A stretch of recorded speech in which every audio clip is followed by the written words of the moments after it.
Merci beaucoup, Monsieur le Président. C'est un grand honneur pour moi de faire la première présentation au cours de ce congrès.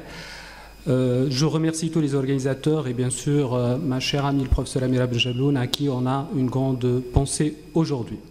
Donc la campagne de dépistage de l'artériopathie des membres inférieurs qui a été réalisée récemment en Tunisie grâce à la collaboration de deux sociétés savantes qui sont l'Association tunisienne de chirurgie thoracique, cardiaque et vasculaire et l'ATERA.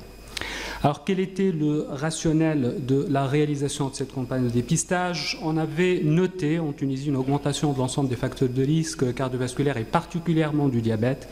Deuxièmement, l'artériopathie reste une pathologie malheureusement sous-diagnostiquée malgré sa fréquence et les malades qui arrivent aux spécialistes sont généralement à un stade tardif de la maladie. Et puis troisièmement, jusqu'à la réalisation de cette campagne de dépistage, il n'y avait pas de données objectives concernant l'artériopathie des membres inférieurs dans notre pays.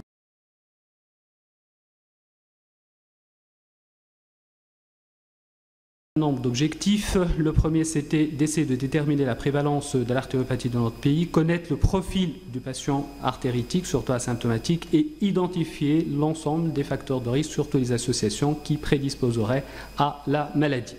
Pour cela, nous avons réalisé un certain nombre de workshops sur une période d'1 année. Il y avait au total 12 workshops au cours desquels il y avait d'abord une formation théorique qui a été présentée par un certain nombre de spécialistes concernant surtout le diagnostic et le traitement de la maladie, et puis une séance pratique au cours de laquelle on avait offert un Doppler de poche à l'ensemble des médecins généralistes participants, et il y avait une initiation à la mesure de l'IPS. Donc vous connaissez très bien donc l'intérêt de l'IPS, ce qui fait partie actuellement des recommandations dans le diagnostic de l'artériopathie, bien sûr les valeurs normales, et après chaque médecin généraliste au cours donc, de la consultation, il doit remplir cette fiche où il y a les antécédents du patient et les données de l'examen clinique.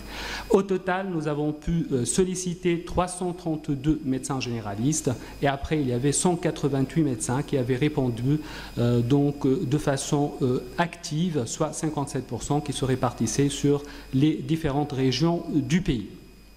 Et puis, donc on avait fait un recueil de l'ensemble de ces données. Il y avait 3192 fiches et il y avait un centre de statistiques qui avait fait l'analyse des données, et on a pu retenir, après avoir éliminé les dossiers inexploitables, 2919 dossiers, et qui se répartissaient entre 1316 dans la région du Nord, 638 au centre et 965 dans le sud du pays. Alors, quels étaient les résultats par rapport au groupe général? L'âge moyen était de 63,86 ans. C'était dans 65% des cas de sexe masculin. 70,9% de patients hypertendus avec une ancienneté de l'hypertension artérielle de 14,2 années. Le diabète, 66,9%, 11,2 années d'ancienneté avec surtout un diabète de type 2. Dyslipidémie 50%, et que ça répartissait de façon égale entre l'hypercholestérolémie et l'hypertriglycéridémie. L'obésité, on était surpris par un chiffre quand même important, 62,1%, et c'était essentiellement donc une obésité de type androïde. Le tabagisme, 67,2% chez les hommes et 6% de tabagisme chez les femmes. Au niveau des événements cardiovasculaires, il y avait donc des antécédents d'infarctus du myocarde dans 15,8% des cas et d'accident vasculaire cérébral dans 10,3% des cas. Après, on a fait le screening pour essayer de rechercher les patients, bien sûr asymptomatiques, ce qui nous intéresse le plus pour le dépistage, et on avait inclus tous les patients qui avaient au moins un facteur de risque cardiovasculaire, à savoir soit l'âge, le tabagisme, le diabète, l'hypertension, la dyslipidémie, l'insuffisance rénale, l'obésité ou éventuellement les antécédents cardiovasculaires. Alors, le groupe asymptomatique était de 1538 sujets. Au niveau du sexe, un peu plus d'hommes que de femmes. Au niveau de l'âge moyen, 61,7 années.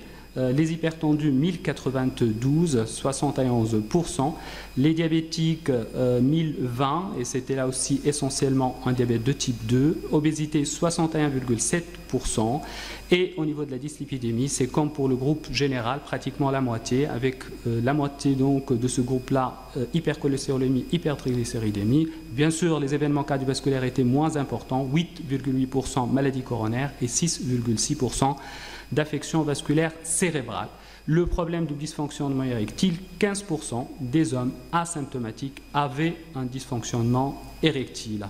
Alors, au niveau de l'association des facteurs de risque, il y a peu de patients qui avaient 1 ou 2 facteurs de risque et il y avait plus que 50% qui avaient plus que 4 facteurs de risque cardiovasculaires.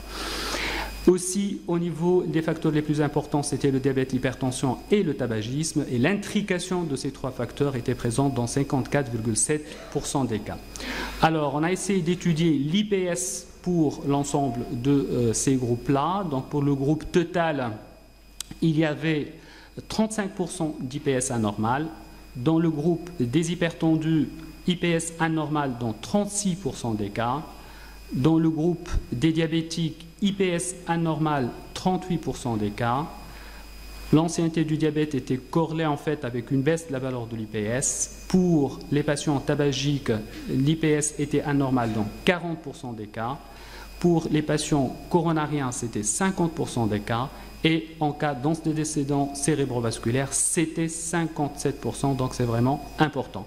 Et puis, au niveau de l'analyse statistique, il y avait des facteurs qui ressortaient de façon donc franchement significative. Et puis, on a essayé de faire une association de l'ensemble des facteurs de risque. Donc, H, tabac, H, diabète, diabète, tabac, diabète, hypertension, hypertension et tabagisme. C'était surtout l'association diabète, tabac, hypertension, où là, vous voyez que la valeur de l'IPS était normale uniquement dans 47,7%. D'accord. De même pour les antécédents cérébrovasculaires, c'était un facteur donc important qui influait énormément la baisse de l'IPS. Donc, au terme de cette étude, on a pu déterminer la valeur de la prévalence de l'artériopathie en Tunisie et qui serait de 18,6%. Donc, en conclusion, nous avons pu déterminer l'association de facteurs de risque qui prédisposeraient le plus à l'apparition de la maladie et qui est le diabète, l'hypertension artérielle et le tabagisme. Le rôle du médecin généraliste est très important et le fait de l'initier à la mesure de l'IPS permettrait éventuellement de faire un dépistage plus précoce de la maladie. Les perspectives, c'est d'essayer dans l'avenir, grâce aux travaux de notre association, d'établir des recommandations adaptées à notre pays pour le diagnostic et le traitement de l'artériopathie. Je remercie les laboratoires Alpha Wasserman, l'association tunisienne de chirurgie thoracique, cardiaque et vasculaire, l'ATERA et l'ensemble des médecins généralistes qui avaient participé à cette campagne.